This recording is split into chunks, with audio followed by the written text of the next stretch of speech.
ఆ పిరమిడ్ ఆకారంలోనే అగ్ని మధ్య ఉంటుంది. అక్కడ ఎనర్జీ ఉంటుంది, బోల్డ్ ఎనర్జీ ఉంటుంది. అది స్వస్థతకు ఉపయోగిస్తుంది, అది విశ్రాంతికి ఉపయోగపడుతుంది, మీ మేధోశక్తి అభివృద్ధి చెందడానికి ఉపయోగపడుతుంది, మీ దివ్య చక్షు ఉత్తేజితం కావడానికి ఉపయోగపడుతుంది.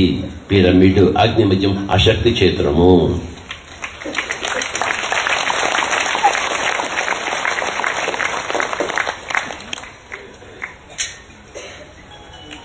ఆ యాంగిల్స్, ఆ కోణాలు కొంచెం అటు ఇటు చేసినా ఆ శక్తి రాదు. అక్కడ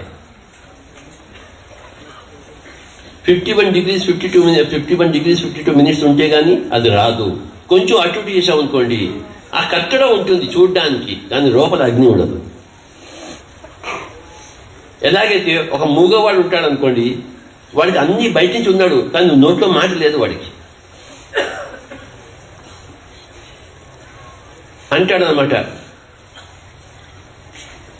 అంటాడు పాపం, నాకు మాట లేదు నాయన అంటాడు, నేను మూగవాడిని నాయన అంటాడు. అలాగే పిరమిడ్ కట్టడం తప్ప మిగతా కట్టడాన్ని మూగపోయిన కట్టడాలు, పిరమిడే వాక్కు ఉన్న కట్టడము, శక్తి ఉన్న కట్టడము.